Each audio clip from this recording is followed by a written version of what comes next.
Have you seen 3D printed Pokeball models online like this one and wondered if you can make them yourself? Then you're in the right place, because in today's video I'm going to show you how you can design and 3D print your own Pokeball models using Fusion 360.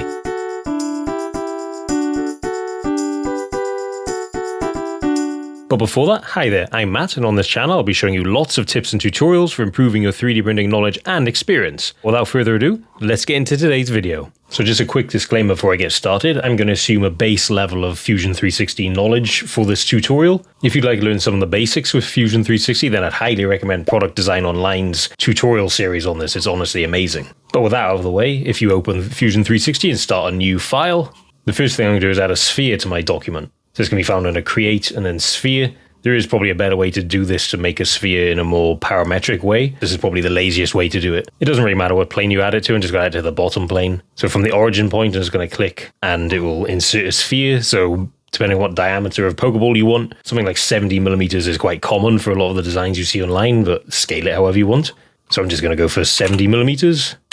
Click enter, and now you can see the sphere has been added with the origin plane cutting through the middle of the sphere, which is actually going to be useful. So the first thing I'm going to do is split it in half, so I have a top and bottom half of the ball. To do this, I need the split body tool. So I'm going to click on the split body, and then for the splitting tool itself, if you click on the XY plane, you can see it's splitting the sphere directly in half, which is what I want. I'm going to click OK to confirm, and now you can see the sphere is split. So before going any further, I'm just going to rename these. It's a good idea to rename your bodies and your sketches as you go along. So this one will be the bottom half, then the other one will be the top half, just so I can keep track of them. And what I'm about to do next is probably not the best way to do this, but it's the way that I found that works to make a Pokeball quite easily, which is to move each part up and down so I can add a ring in the middle, because the Pokeballs have a black ring in the middle. So I'll move the bottom half using the move tool. I'll move it -2 millimeters downwards in the Z direction, and the top half I'm going to move 2 millimeters upwards, like that. So now there's space in between so I can add the ring that goes in the middle. And the reason I've done it like this is so the origin plane is basically a line of symmetry between the two halves. So I'm going to hide one of the halves so it's not in the way. If I choose create a sketch, then I'm going to choose the bottom plane, and then keyboard shortcut C, or click the center diameter circle, choose the origin point. And if I set this to 70, it'll be the same diameter as the sphere, obviously. So I want it to be a bit less than that, so I'm thinking 65 millimeters is probably fine. And now I can extrude this. So first I'm going to extrude it upwards 2 millimeters, and then I'm going to extrude it downwards 2 millimeters, but I'm going to hide the bottom half first so I don't accidentally join the two parts. Before carrying on, I'm just going to rename the body. Just going to get black ring. And before carrying on, I'm going to add connector holes so the assembly of the Pokeball after printing will be easier. So I'm going to draw a sketch on the top surface of this black ring. So I'm going to draw a line all the way to the edge so I can then draw a circle, and where this triangle appears it's directly in the middle of that line. I want the connectors to be 5 millimeters in diameter. I can actually delete this line now. And you can either do the same on the other side to get another connector hole, or you can use the mirror tool, which actually doesn't save that much time. And then for the mirror line, and I can choose this plane here to mirror it to the other side. Once I click OK, you can see the circle has been repeated on the other side. This hasn't saved much time compared to just doing it again by hand, but it's just a useful tool. And for more complex things, it will save you a lot of time. Now I'm going to extrude these two all the way through this black ring. So I'm going to do -4 millimeters. So it goes all the way through like that. Before carrying on, I'm going to rename the sketches as well. So this first one I'm just going to call black ring. And the second one, I'll just call the connector hole. Now I can use that same sketch to cut out the connector holes in the top and bottom half too. So if I enable it again, I'm just going to hide the black ring for now and show the top half. I can use these two circles, holding shift to select both, to cut into the top and bottom halves as well. So I can go for a 15 millimeter cut into the model. About 15 millimeters, it'll cut in like that.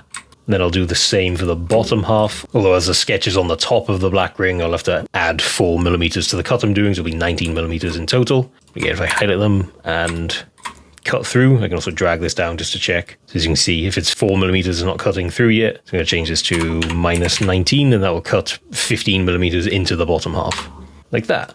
So you know, toggle them on, you can see you've got the basic shape of a Pokeball going on here now. So the next thing I want to do is add the cutout at the front for the button. To do this, I'm going to add a construction plane. Doesn't matter which axis, but I'm going to use this one, then drag it out so it'll be -35 in order to be right on the surface, because it's a 70 millimeter sphere, so 35 is the radius. And click OK. So now I can sketch on that surface. So I'll highlight the construction plane and create a sketch on it. So now I've got the origin point here is actually the center of the model, which is why I did it this way. So everything stays symmetrical like this. So I want to draw a circle here. So I'm going to go for a 21mm circle. And I want to cut this into the model. And I can do this by 5mm like that. As you can see, it's cut into all three parts of the model, the top half, bottom half, and the black ring in the middle, which is great. It makes life way easier than having to do this manually per part. And we can also use this construction plane to draw the button itself. So then start a new sketch on there. I can use the center point again, but it doesn't really matter. So the cutout is 21mm, but if I make a 21mm button as well, it probably won't fit very well. So just add some clearance between the parts. I'm going to make it 20.5mm. We can always glue the part in if it's too loose. Then I'm going to extrude this 5mm. I guess I put -5 so it goes the other way. Yeah, like that. You can obviously play around with the diameters and sizes of things I'm using, but this is just a basis for what I use my Pokeball models for. So next I need 2 more circles and extrudes to make the rest of the Pokeball button. So I'm going to draw another circle on this. This one's going to be 17mm. And then I'm going to extrude this one 1.75mm. Then I'm going to draw another sketch and do an 8mm circle and extrude that one another 1.75mm. So I can see the button has been made successfully, and if you zoom out and look, you can see it does actually look like a Pokeball now. However, there are a few things left to finish this off. One is to make the connector pieces. Before I do that, I'm going to rename this. So I'm just going to button. I'm going to just hide these and make a new sketch for the connector piece. So I'm going to choose the bottom plane. So I made the connector holes 5mm, but if I make the connectors themselves 5mm, then they won't fit at all, or it'll be very difficult. So to add some clearance to them, I'm going to make them 4.8mm, and I can extrude this. So it's 2 15mm cutouts in the top and bottom half, so 30. And then I made the center ring 4mm, so it's 34 in total. I'll do a 34mm tall connector. So that's the connector done, easy peasy. Just going to rename that as well so it doesn't get lost. Should rename some of these sketches actually. Anyway, if I enable the main parts again, so the last thing I want to do is add some fillets to the edges to smooth out some of them so they're not so sharp and jaggedy after printing. So first I'll select the edges I want to add fillets to. So the outer diameter, this inner part here of the top and bottom half of the ball. So you can press fillet here or keyboard shortcut F. So I'm going to add a 0.5mm fillet like that. As you can see, it's smoothing out the corners. I'm going to do the same on the black ring for just the top and bottom part like this. 0.5 there as well. And for the button, I'll do the same. So for the outer diameters and also the bottom part, I'll add a 0.5mm fillet. So that's basically done. So the last thing I need to do is export these so I can import them into my slicer and print them. So the way I do this is to right click on the part in your bodies, and then you see the save as mesh, and it exports, and then the format is STL. You can also export as a 3MF or an OBJ, so an object, but I choose STL. And then you might want to change refinement. So I think sometimes by default it's set to medium, but I set it to high, so you get a higher fidelity model produced. But everything else I usually leave as default. And then click OK. Then just decide where you want to save it. Once you've found somewhere to save it and you've chosen a name, you can click Save, and now that's exported it as a STL. So I can do the same with the rest of the parts, so the top part as well. The black ring. The button. Also the connector piece. Now I can head to my slicer to get this ready for printing. So with a new document open, I can click Add Object here, and I can find where my files were.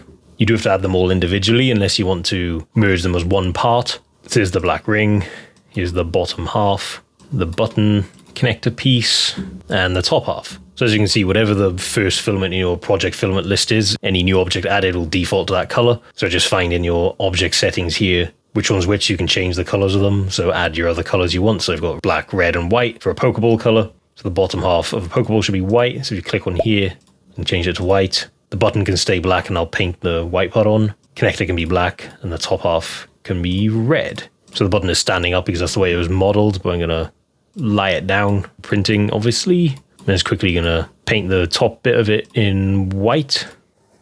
There you go. Now it looks like a Pokeball button. So the button will need an AMS, because it's one part and it's got black and white in it. However, there should only be one color change, so you can add manual pauses. If you don't have an AMS, then you can swap out the filament yourself. Or you could decide to model it separately in Fusion 360 so that you can assemble it together after printing. But because it's only one color change, I don't tend to do this. You could also just cut it in Bambu Studio or whatever slice you're using the cut tool, but I'm not going to do that. One thing I will cut though is the bottom half, so I'm going to cut it so it has a flat bottom so it can stand up on its own.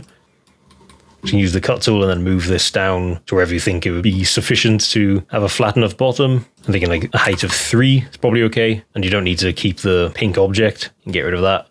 Click Perform Cut, and now it's got a flat bottom there, you can see. But you auto-rotate, this will probably want to print lying down, yeah, like that. One other thing I would suggest doing is using adaptive layer height for the curved parts of the top and bottom half of the ball, so it gets a nicer surface finish. I've shown this in a previous video before, but with the part highlighted, you can go to the variable layer height, and then just add variable layer height like this, and do the same with this one. Now it's giving me the warning, the prime tower is only supported if all objects have the same variable layer height. I'm not actually going to print this all on one plate, because that would be crazy in terms of waste. So I'm going to separate everything out now. So leave that there. Also need 2 of the connector piece.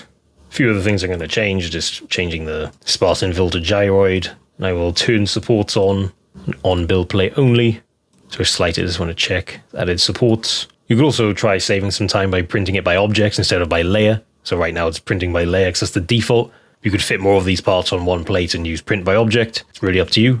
So I can try and fit, it probably won't let me fit all of them. I'm going to merge the 2 connector pieces quickly. So you can either go to the Others tab, scroll down and change print sequence to by object there. We can do it per plate by heading to the gear icon and then print sequence and change this to by object instead. But if I try and arrange it, yeah, we'll kick off some things, it won't fit them all on one build plate. So if I change the printer to P1S instead of the A1, it can fit everything on one build plate by print by object apparently, which is good to know. This is new in Bambu Studio, it actually tells you the print order. It never usually does that, you don't normally have to go to the Objects tab. So I slice it, I wonder how many color changes this is actually going to do. That's cool though, we can print everything on one plate without much waste. As you can see, it's only doing 3 color changes apparently. So this is probably how I'm going to print it. Anyway, you can now use this model as a basis to make other Pokeball type models, so you can scale them down to make keychains or fidget clickers, for example, or even make other types of Pokeballs like Great Balls and Ultra Balls in Fusion 360 using this base model. If that's something you'd be interested in seeing in the future, then let me know in the comments below and I can make videos on that too. And a final disclaimer before I go ahead and print this. This model is obviously intended for personal use only, as it's intellectual property of Pokemon and Nintendo, who don't mess around when it comes to suing, and rightfully so. So I'm not recommended you go around selling these models at craft markets or online or anything. I just make these for my own personal collection, and also you can just gift them to friends if you want to. But yeah, just be careful with this information. Anyway, let's send this over to the printer. So after printing and removing the supports, this is what we've got. All the little pieces and the connectors. So let's see if it all fits together. I'm going to take the connector pieces. It's a bit tight, but it does fit, so maybe should have made these a bit smaller. Hopefully it all fits. I guess it is pretty tight, but it does fit together. Let's see if the button fits on. So the button probably needs some glue, so I'm just going to glue that real quick. But overall it turned out pretty good. What do you guys think? And they can stand up. So yay! So hopefully now you have the confidence to make your own Pokeballs using Fusion 360. If you learned something new, drop a like and a comment on this video. Also let me know if there are any specific videos you'd like to see in the future. And while you're down there, don't forget to subscribe so you don't miss any of my new videos. And I'll see you in the next one. Bye!